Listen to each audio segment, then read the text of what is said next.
Ô Cezinha, Oi. e você? Conta um pouquinho da tua história aqui para o ouvinte, para o telespectador da As Baluch. nossas histórias, músicos, artistas, são muito parecidas, né? Todo mundo se interessou pela música, geralmente novo ainda, como foi o meu caso também.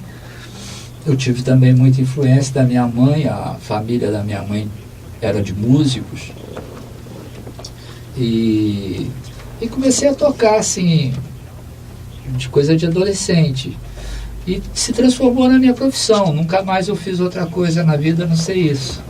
Então eu toco desde eu comecei a tocar profissionalmente, eu tinha uns 13 anos, mas a minha primeira prova da Ordem dos Músicos eu tinha 13 anos. Então já vai cinquentinha aí, mais ou menos de estrada. De estrada. Legal. E vocês falaram uma coisa que eu acho muito importante para o artista, tanto o Zé como você, é o apoio da família, né? É essa referência também que a família dá na nossa cultura, na nossa arte. Até porque a gente sabe que naquele tempo, tempos atrás, existia ainda um preconceito com o artista, com o músico, com o músico, né? E hoje a gente até brinca, né? Quando a pessoa fala, mas o que você faz? Eu canto, eu sou músico. Mas o que você faz? O que você trabalha? Você trabalha com o quê? Né? Quer dizer, hoje, 2018, ainda tem. Antigamente, né? Isso era muito mais forte. Agora, quando a família já apoiava, quando tinha dentro da família um pai, uma mãe, um irmão, uma irmã, alguém que dava esse apoio, era bem melhor, né? Sim, com certeza. Em casa, por exemplo, a gente tinha duas vertentes interessantes, né? Porque, assim, apesar de muita gente pensar o contrário, e a gente está num momento até que é bom reforçar essas coisas, o nordestino dá muita importância e valora muito o estudo, a educação. Então, meu pai, para ele, a coisa mais importante era que a gente frequentasse a escola, que a gente estudasse, que a gente virasse doutor. Era essa a frase. Olha, eu quero que vocês façam o que vocês quiserem, mas tem que estudar. Primeira coisa é estudar. E minha mãe, por outro lado, gostava muito da música, era quem me fornecia elementos da música. Por exemplo, a vitrola foi ela que me deu de presente. Os discos, todo ano ela me dava de presente de Natal, o disco do Roberto Carlos, que saía no Natal. Alguns discos em casa. Por outro lado, ele dizia, olha, a sua mãe estimula isso, mas não esquece a escola, estuda, tem que tirar nota boa. Então tinha esse apoio da família, mas estava condicionado a essa junção, quer dizer, a música com a educação. Não só fazer música, também não só estudar, mas se juntar as duas coisas. Até porque eu já tinha naturalmente esse gosto pela literatura, eu tinha o gosto por estudar, eu tinha o gosto pela música, então não era uma coisa que atrapalhasse, pelo contrário. Ela vinha e ela agregava. Mas meu pai estava sempre ressaltando, estudar, depois que acabar as lições, depois que estudar, aí você vai ouvir a vitrola, você vai ouvir os discos, você vai fazer outras coisas, mas primeiro a música, né? Primeiro o estudo. E isso é uma coisa que perdurou a vida inteira. A preocupação dele podia faltar o dinheiro para comprar o uniforme da escola, mas não faltava o dinheiro para comprar o livro, o caderno e o lápis. A gente às vezes ia para a escola de sandália havaiana, com uma roupa comum, porque não tinha dinheiro para comprar o uniforme, mas o livro, o caderno, a borracha, o lápis, para estudar não faltava. Então, esse apoio é fundamental. Isso é uma coisa que vem de berço, né? Uma importância muito grande para o nordestino, assim como para o mineiro. O Cezinha é mineiro. Eu acho que essa coisa da valoração da educação sempre foi uma coisa muito forte, e óbvio que o apoio só vinha também porque eu tinha cuidado disso, eu cuidava disso. Bacana. Vamos tocar mais uma desse novo trabalho para a gente falar desse... Vamos fazer Canção de Você, que é uma música só, letra e música minha. Faixa número 2 do CD.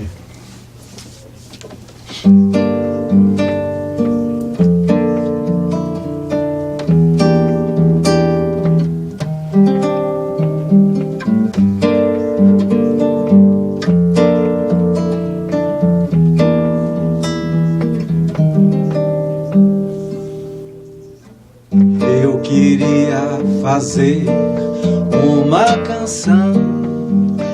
canção falando de saudade, de de beijos e abraços, de corpos se entregando, de luzes se apagando, de sonhos e ilusões, de grandes emoções.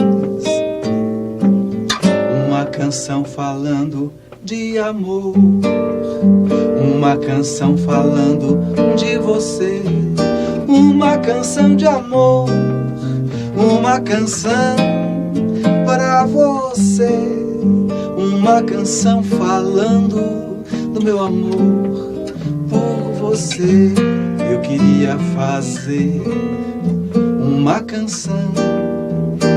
canção falando de saudade, de beijos e abraços, de corpos se entregando, de luzes se apagando, de sonhos e ilusões, de grandes emoções. Uma canção falando de amor, uma canção falando de você, uma canção de amor, uma canção para você, uma canção falando do meu amor por você, uma canção de amor, uma canção para você, uma canção falando do meu amor por você.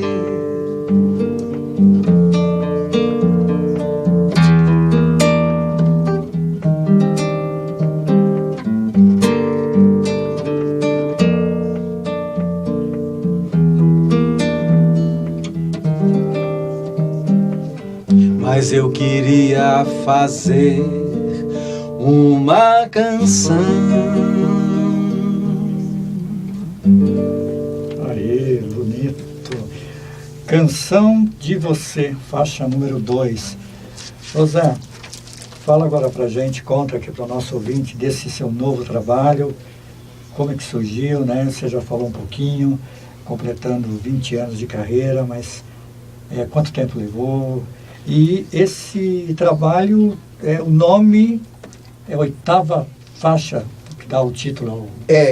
O Alumia, na verdade, é uma canção minha e que eu escrevi esse poema há muito tempo atrás, nem lembro quando, acho que na década de 80, antes até de mudar para São Paulo.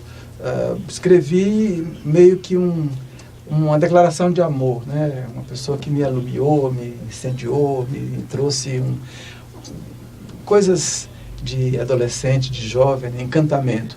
E um determinado momento em casa encontrei e comecei a cantarolar a letra, e aí surgiu a melodia que me veio numa levada um pouco, digamos assim, um pouco regional, uma coisa mais pro coco, uma batida mais de... apesar de ser uma coisa meio romântica, um texto mais romântico, mas ela me veio como uma vibração mais de um coco, de coisa do tipo. E aí eu registrei isso, gravei no gravadorzinho, deixei guardado, e o Cezinha fez esse arranjo maravilhoso.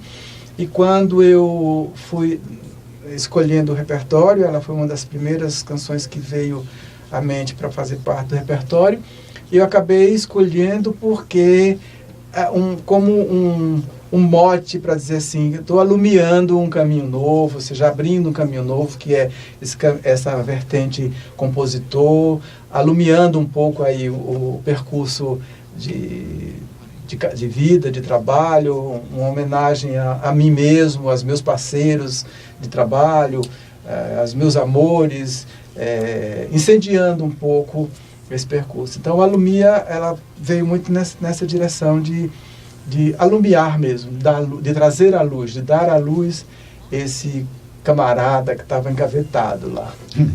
Bacana. Você falou a questão da escolha do repertório, era justamente isso que eu ia te perguntar. Deve ser difícil, talvez para o músico, para o artista, quando ele vai lançar um CD autoral, que ele tem várias músicas, chegar a esse repertório, né? Como é que você definiu o repertório? Como que foi? Eu comecei com as minhas canções, né? As minhas e as parcerias. As minhas que eu já tinha guardadas e tinha decidido abrir, e as parcerias, a minha parceria com o Cezinha, com o Luiz Felipe, o Marcelo Quintanilha. E tem alguns compositores que eu admiro muito, que são pessoas muito generosas comigo, e que o tipo de trabalho que eles fazem, as composições, a forma de trabalhar deles, se afina muito com o meu jeito de pensar e de cantar. Eu gosto muito de cantar coisas que me tocam. Eu não consigo cantar uma canção, dizer uma letra que eu não esteja sentindo isso internamente, né?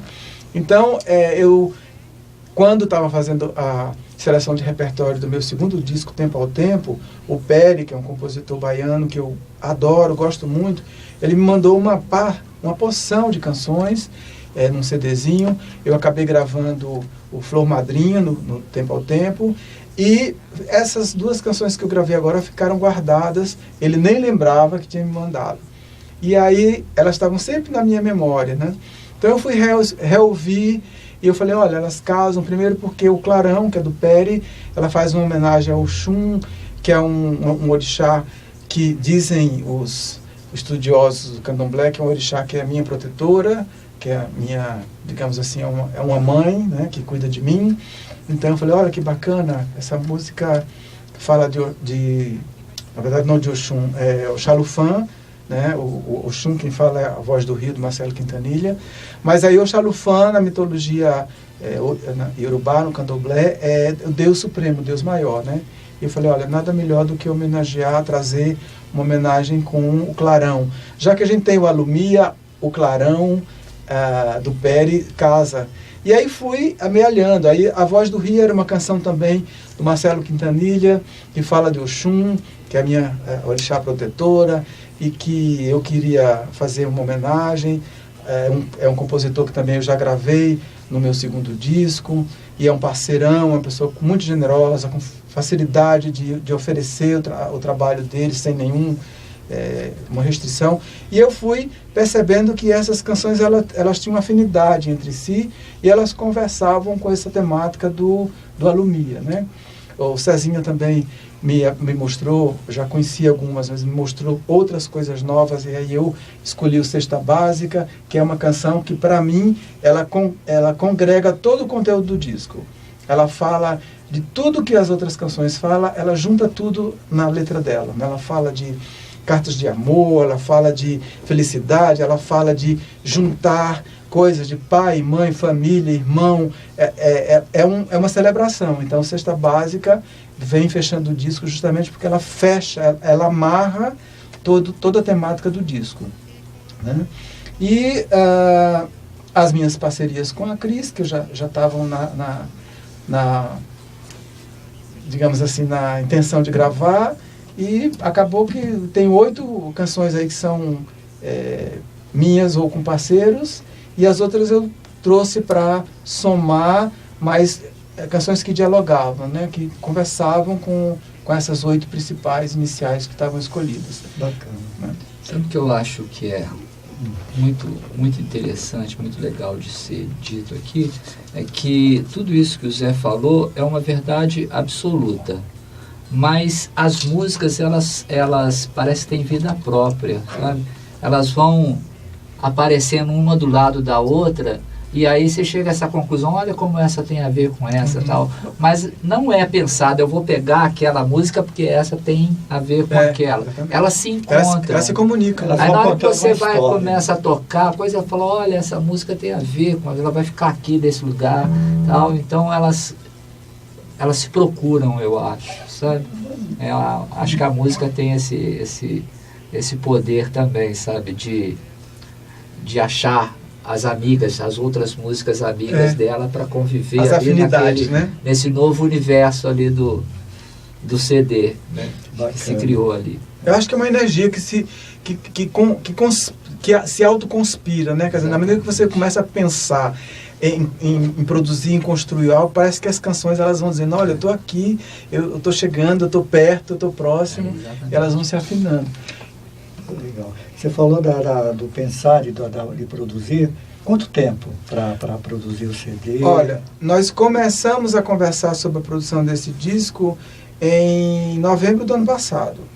Eu sentei com o Cezinha e começamos a pensar, e já com algumas, pelo menos umas 8, 9 canções definidas, e aí pedi para que ele me mostrasse coisa dele, porque tem dois detalhes. Primeiro, ele era produtor do meu disco anterior, é o produtor desse disco, é um super parceiro, é um parceiro meu em composição, e é um parceiro que eu gosto de cantar as coisas, porque compõe muito bem, e as coisas que ele compõe falam muito comigo, conversam muito comigo. Eu falei, quero ouvir mais coisas suas, que eu quero ver o que a gente inclui. E aí eu fui fazendo as outras escolhas, a gente foi, num primeiro momento, eu dei para ele um parâmetro do qual era a formação básica instrumental que eu gostaria de trazer nesse disco. Era uma coisa mais acústica, piano acústico, baixo acústico, percussão, bateria, uma coisa mais acústica mesmo, nada eletrônico. A gente incluiu alguma coisa mais tipo guitarra e teclado, assim, muito sutilmente, para dar como diz assim, uma floreadinha, um bordado. Ficou muito bacana, mas a base era acústica. E aí começamos a pensar e fizemos um primeiro momento, em dezembro do ano passado, a gente entrou no estúdio e gravou o trio, né, piano, baixo acústico e percussão, bateria, para fazer uma experimentação, para ver como é que a sonoridade rolava, né?